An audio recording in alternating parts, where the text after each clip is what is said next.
دوستو ایران کے لوگوں کے بارے میں اللہ کے رسول صلی اللہ علیہ وسلم نے یہ خاصیت پہلے ہی بتا دی تھی جو آج 2026 میں سچ ثابت ہو گئی۔ رسول اللہ صلی اللہ علیہ وسلم نے آج سے 1450 سال پہلے اہل فارس جو آج کا موجودہ ایران ہے، ان لوگوں کے بارے میں اللہ کے نبی نے ایسی بشارت بیان فرمائی تھی، ایسی خاصیت بتائی تھی جسے جاننے کے بعد آپ بھی حیران رہ جائیں گے۔ کیا آپ جانتے ہیں کہ جس قوم کو دنیا پابندیوں کے ذریعے جھکانے کی کوشش کر رہی ہے، اس کے بارے میں 1450 سال پہلے کائنات کے سب سے سچے انسان نبی کریم صلی اللہ علیہ وسلم نے کیا فرمایا تھا؟ آج دنیا کی نظریں ایران کی طاقت اور ان کی ذہانت پر ٹکی ہیں، لیکن یہ ذہانت اچانک نہیں آئی۔ یہ وہ معجزاتی پیشن گوئی ہے جو صحابہ اکرام رضی اللہ تعالیٰ عنہ کے سامنے اس وقت کی گئی تھی جب فارس یعنی پرشیا ایک عظیم سلطنت تھی اور اسلام ابھی پھل پھول رہا تھا۔ صحیح بخاری کی وہ حدیث یاد کریں جب حضور صلی اللہ علیہ وسلم نے حضرت سلمان فارسی کے کاندھے پر ہاتھ رکھ کر فرمایا تھا، اگر علم یا ایمان ثریا ستارے آسمان کی بلندیوں پر بھی ہوگا تو فارس کے بیٹے وہاں پہنچ کر اسے بھی حاصل کر لیں گے۔ یہ صرف ایک جملہ نہیں تھا بلکہ ایک قوم کے ڈی این اے کی خبر تھی۔ تاریخ گواہ ہے کہ امام بخاری ہوں یا امام مسلم ہوں یا بڑے بڑے مسلم سائنسدان، ان کی جڑیں اسی خطے سے تھیں۔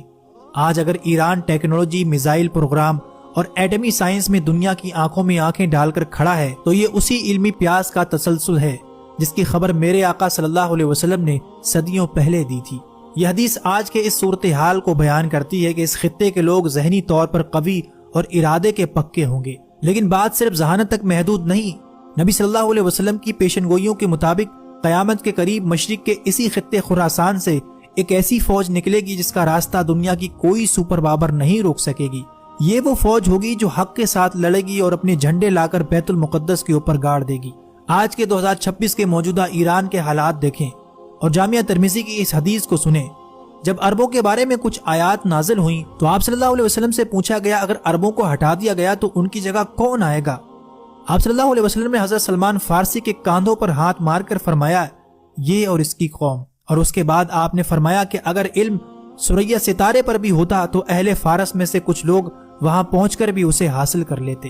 مسند احمد کی ایک اور روایت میں آپ صلی اللہ علیہ وسلم نے فرمایا، قریب ہے کہ اللہ تعالیٰ تمہارے ہاتھوں کو عجم غیر عربوں سے بھر دے، پھر وہ اجمی ایسے شیر ہوں گے جو بھاگیں گے نہیں، وہ تمہارے دشمنوں کو قتل کریں گے اور فاتح بنیں گے۔ آج 2026 میں کیا آج ہم اپنی آنکھوں سے وہ منظر نہیں دیکھ رہے کہ تمام تر مخالفت کے باوجود یہ خطہ جھکنے کو تیار نہیں؟ دوستو یہ محض سیاسی خبریں نہیں ہیں، یہ وہ الہی اشارے ہیں جن سے ہمیں خبردار کیا گیا تھا۔ اللہ کے رسول نے فرمایا تھا کہ ایک وقت ایسا آئے گا کہ تم دیکھو گے مرنے والے کو یہ پتہ نہ ہوگا کہ اسے مارا کیوں جا رہا ہے اور مارنے والے کو یہ پتہ نہ ہوگا کہ وہ مار کیوں رہا ہے۔ یہ جنگی قتل و غارت، ٹیکنالوجی سے لیس آرمی، یہ سب قیامت سے پہلے کی خبردار کرنے والی نشانیاں ہی تو ہیں۔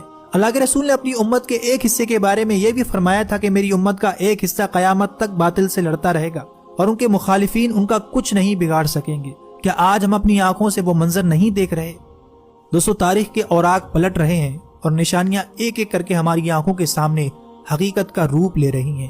یہ محض اتفاق نہیں بلکہ اس عظیم تبدیلی کا آغاز ہے جس کی خبر 1450 سال پہلے دی گئی تھی۔ اگر آپ بھی چاہتے ہیں کہ لوگ ان نشانیوں سے بیدار ہوں تو اس ویڈیو کو زیادہ سے زیادہ لوگوں تک ضرور پہنچائیے گا۔ اپنی قیمتی رائے میں نیچے کمنٹ کر کے ضرور دیں، ویڈیو کو لائک اور آگے